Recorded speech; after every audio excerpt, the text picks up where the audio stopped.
El tema es: no seas como el mulo. Escucha fuerte, pero hay una enseñanza que Dios quiere que aprendamos de la naturaleza. Vamos a aprender algunas lecciones en este Salmo 32. Aquí habla de dos animales. En esta ocasión vamos a hablar del mulo con la ayuda de Dios, que regularmente cuando se habla de este animal siempre se relaciona con la terquedad, ¿cierto o no?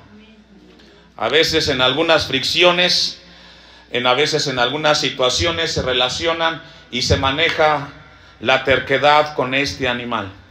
Y la terquedad es algo que nos mete en problemas con Dios y con la gente que nos rodea, ¿cierto o no?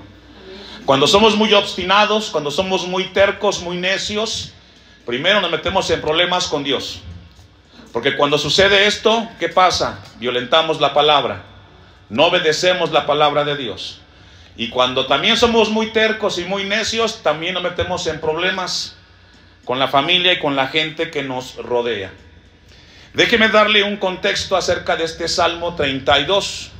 Este salmo lo escribió David, y lo escribió cuando él pecó y desobedeció y tuvo la relación con Betsabé, y luego mató al esposo Urías.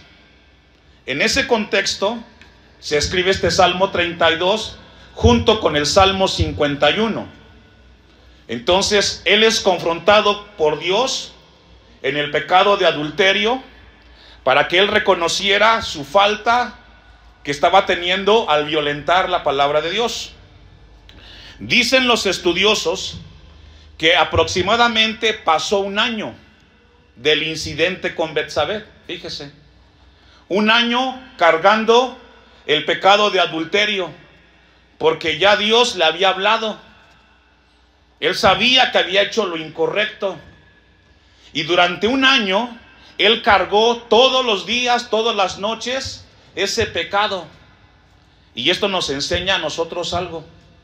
A veces cargamos cosas por mucho tiempo, que las traemos en el corazón y no nos dejan crecer, y no nos dejan avanzar en nuestra vida en esta tierra. Es posible que esta mañana tú traigas algo en tu vida que Dios te ha dicho que tienes que resolver y no lo has resuelto. Y estás como David, siendo acorralado por Dios para que puedas ser libre. Es muy frustrante que los cristianos que conocemos de Dios estemos patinando mucho en esta área. Entonces, es en ese sentido que David escribe este Salmo 32, y lo escribe en el sentido porque él se siente perdonado. Dios comienza a trabajar en su vida, suelta ese pecado y Dios comienza a transformar su vida y a restaurarla. Y déjeme decirle algo: pecado no confesado es pecado no perdonado.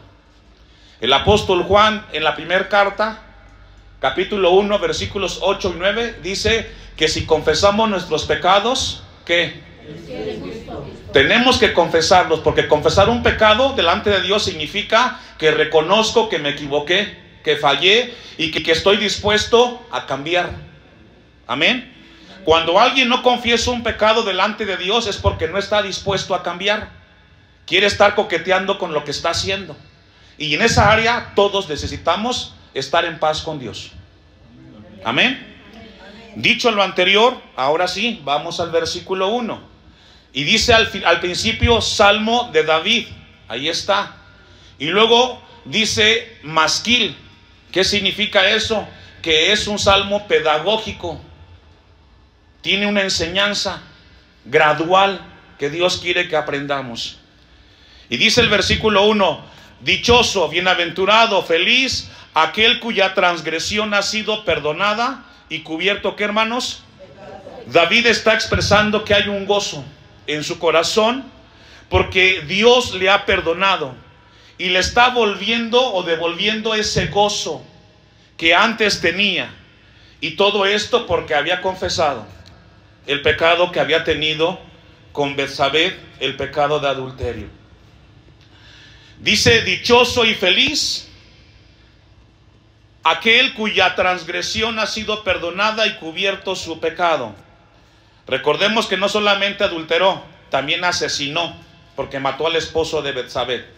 Y esto nos enseña algo: no hay pecados aislados, Cuando alguien comete un pecado, siempre tiene otro al lado, o otros pecados que están trabajando juntos. El que roba puede mentir, el que miente y roba también habla groserías, y etcétera, etcétera, etcétera. No hay pecados aislados, Esto es algo que Dios nos habla constantemente. Versículo 2.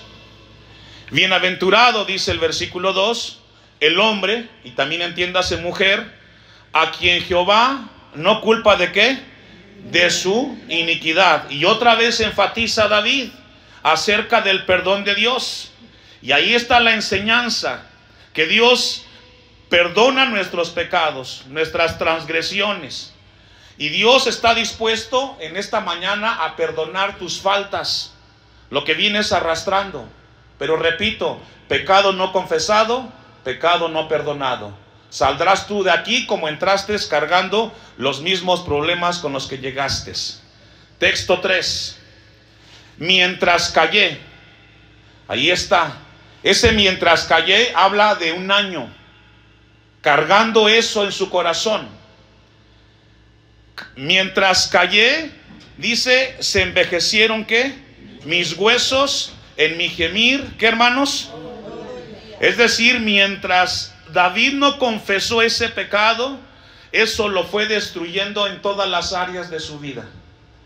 No sé si usted ha visto algunos casos, ejemplos de personas los cuales tienen cierta edad, pero su físico refleja otra. ¿Sí los ha visto?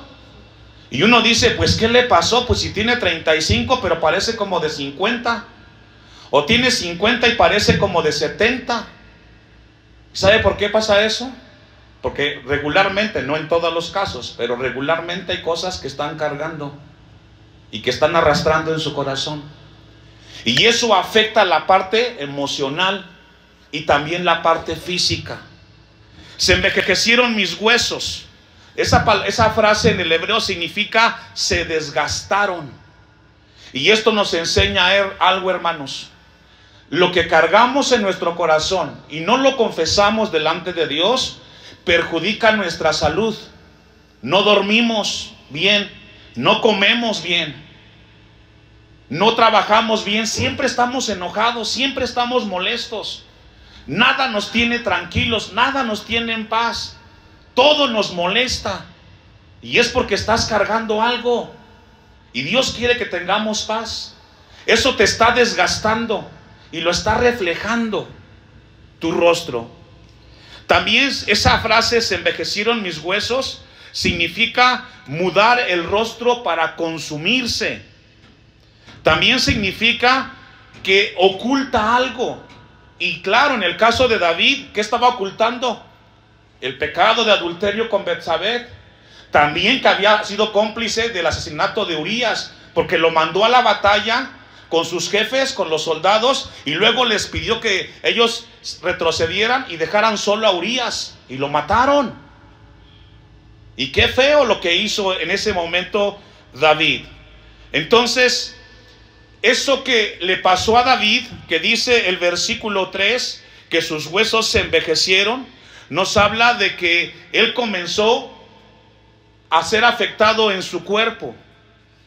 Y algo que sucede en el versículo 3, que nos dice, en mi gemir, todo, ¿qué dice, hermanos? Todo el día. Versículo 4, porque de día y de noche se agravó sobre mí tu mano. Y fíjese que aquí nos habla la Biblia que cuando nosotros no hacemos este acto de confesar aquello que estamos llevando en nuestras vidas, que hemos violentado la palabra de Dios, perdemos la paz. Y puede estar aquí en la casa de Dios escuchando, pero no tienes paz, estás muy intranquilo. Algunos hasta toman medicamento para dormir, o tienen ansiedad. Algunos están al borde de un derrame facial, qué sé yo. Pero hay algo de fondo que está provocando eso. Entonces dice el versículo 4, que se agravó sobre mí tu rostro. ¿Por qué? Porque Dios constantemente le estaba hablando a David, ponte a cuentas, David. Ponte a cuentas, ya lo sé, tú pecaste. Y Dios es omnisciente, ¿cierto? Es omnipresente. ¿Qué significa eso? Que Dios sabe todo lo que hacemos y todo lo que pensamos. ¿Qué le podemos ocultar a Dios? Entonces Dios nos está hablando esta mañana, y ahí todos tenemos que estar en paz con el Señor. Seguramente todos aquí tenemos algo que arreglar con Dios, y Dios está interesado en que salgamos de este lugar libres de toda aquella carga que estamos teniendo. Y luego dice al final del versículo 4: se volvió mi verdor, ¿en qué? En sequedades de verano. ¿Recuerda el Salmo 1? Bienaventurado el varón que no anduvo en consejo de malos, ni estuvo en camino de pecadores, ni en silla de escarnecedores se ha sentado, sino que en su ley en su ley de Jehová está su delicia, ¿cierto? ¿Se acuerda de eso? Bueno, ese salmo tan hermoso que nos habla de florecer y de estar siempre verde en el Señor. En el caso de David, ¿qué le pasó? Se secó. ¿Y qué significa, hermanos? Que podemos o pudimos haber estado bien con el Señor ayer, o hace una semana, o hace un mes, pero hoy tu condición no es la misma de ayer, y necesitas estar a cuentas con Dios. Porque lo que ayer fue bendición en tu vida y fue algo que reverdeció, que tiene que ver con que tu vida era un referente de que Dios estaba haciendo cosas extraordinarias. Pero Dios le habla a David que había perdido el verdor de su vida. Él comenzó a consumirse por causa del pecado que no había confesado. Versículo 5. Cuando él se dio cuenta de todo lo que estaba viviendo, él dijo: no puedo más, basta, no puedo cargar lo que traigo. Y dice el texto 5: mi pecado te declararé y no encubriré mi iniquidad. ¿Sabe cuándo sucedió esto? Cuando Dios lo confrontó con el profeta Natán. ¿Se recuerda de eso?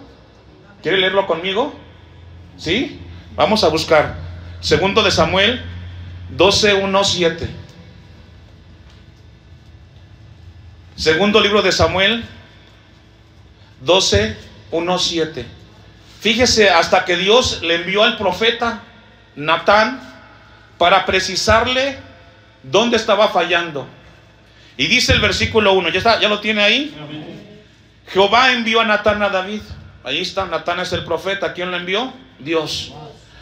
Y viniendo a él le dijo: habían dos hombres en una ciudad, el uno era rico y el otro pobre. El rico tenía numerosas ovejas y vacas, pero el pobre no tenía más que una sola corderita, que él había comprado y criado, y que había crecido con él y con sus hijos, juntamente comiendo de su bocado y bebiendo de su vaso, y durmiendo en su seno, y la tenía como a una hija. Y vino uno de camino al hombre rico, y éste no quiso tomar de sus ovejas y de sus vacas para guisar para el caminante que había venido a él, sino que tomó la oveja de aquel hombre pobre y la preparó para aquel que había venido a él. Entonces se encendió el furor de David en gran manera contra aquel hombre, y dijo a Natán: vive Jehová, que el que tal hizo es digno de muerte. Se enfureció el rey y dijo: ¿cómo es posible? Este hombre dijo que tiene tantas cosas, le quita al que no tiene. No solamente se la quitó, la mató. Y se enfureció, dice el texto, se enfureció David. Y el 6: y debe de pagar la cordera con 4 tantos, porque hizo tal cosa y no tuvo misericordia. Entonces dijo Natán a David, ¿qué le dijo? Y qué fuerte cuando Dios te evidencia, ¿verdad? Cuando dice del que están hablando en la predicación, no es del que está al lado, es de ti, ¿verdad? No es para el que está atrás o para el que está enfrente de ti, es para ti. A ti Dios te está hablando. El que tiene que arreglar su vida esta mañana eres tú. El de al lado, déjalo, también tiene que hacerlo él mismo. ¿Y qué significa esto, hermanos? Que todos tenemos puntos ciegos. Vemos las cosas de los otros que están fallando y no vemos los nuestros. Vemos la paja del otro y no vemos la viga que tenemos que resolver. Tú eres aquel hombre, David. Así ha dicho Jehová, Dios de Israel. Fíjese, yo te ungí por rey sobre Israel y te libré de la mano de Saúl. Y usted puede seguir leyendo la historia de esta parábola. David se había quedado callado por un año, se había hecho el desentendido, y Dios en su misericordia lo confrontó a través de este mensaje. Y de esta confrontación que tiene después de que habla Natán con él, se escribe el Salmo 51 y el Salmo 32 de este incidente. Y es así como el Salmo 51, Dios dice, 51:10, crea en mí, oh Dios, un corazón limpio y renueva un espíritu recto dentro de mí. ¿Cuándo se escribió eso? Cuando fue confrontado David por su pecado. Y él dijo, basta, ya no puedo más. No hay cosa más difícil, hermanos, que estar vivo y no vivir la libertad de Cristo. No cargues nada en tu vida. Deja a un lado todo. Resentimiento, odio, venganza. Déjaselo al Señor. Tú vive en paz. Amén. Regresemos al Salmo 32. Vamos a avanzar. 5. Mi pecado te declararé y no cubriré mi iniquidad.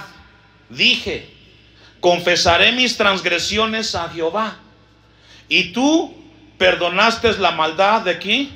De mi pecado. David vuelve a enfatizar la disponibilidad de Dios de perdonar nuestros pecados. Versículo 6. Por esto orará a ti todo santo en el tiempo en que pueda ser hallado. Ciertamente en la inundación de muchas aguas no llegará hasta él. 7. Tú eres mi refugio. Me guardarás de la angustia. Con cánticos de liberación, ¿qué dice? Me rodearás. Y esto nos habla de características de un cristiano que ha sido perdonado. Algo interesante que dice el versículo 7, con cánticos de liberación, ¿qué? ¿Qué significa? Que en ese año que David no confesó su pecado, hasta dejó de cantarle a Dios. Y es así como muchos cristianos cuando tienen ese problema, ya no le cantan a Dios. Les cuesta alabar a Dios en su casa. Hasta les cuesta poner cantos. Mejor poner una de Vicente, está mejor esa, que poner un canto a Dios. Porque hasta ahí llegamos cuando no confesamos nuestro pecado delante de Dios. Ya no le cantas. Ya en tu casa no se escuchan cantos. Ni pones alabanzas en el estéreo ni en Spotify. Mejor te pones las del recodo. Te llegan más. Es una señal que algo está mal en tu corazón. Y luego a partir de ahí encontramos algo muy importante, que es donde vimos la palabra de nuestro Dios, que es el versículo 8, ¿cierto? Vamos al versículo 8 del Salmo 32. Te haré entender y te enseñaré el camino que debes andar. Dice otra versión, te voy a dar instrucciones. Y dice el versículo 8, sobre ti, ¿qué? Fijaré mis ojos. Y mire qué amor tan grande que Dios quiere llevarte de la mano para que te des cuenta dónde tienes que resolver el problema que tienes. Y después hace un cambio de lenguaje abruptamente. Y dice el versículo 9, no seáis como el caballo o como el mulo. ¿Por qué será que ahora David mete este lenguaje aquí en el Salmo si habla del perdón? ¿Por qué Dios en su soberanía inspira a David que meta esto? Que nada que ver, si el tema no es eso. ¿Por qué tiene que hablar aquí del caballo y del mulo? Que han de ser sujetados con cabestro y freno, porque si no, no se acercan a ti. ¿Sabe qué entendimos, hermanos? ¿O qué entendemos aquí? Que a pesar que Dios nos lleva de la mano y nos precisa, no entendemos. No nos cae el 20. Seguimos cargando y somos muy testarudos. Muchos de ustedes que tienen contexto de animales saben que los mulos es el cruce de un burro con una yegua, ¿cierto o no? Y una de sus características es de que los animales de esta clase no pueden criar, son estériles, ¿cierto o no? No pueden criar. ¿Qué significa eso? Que no dan fruto. No dan fruto. Un animal no puede parir, una mula no puede parir.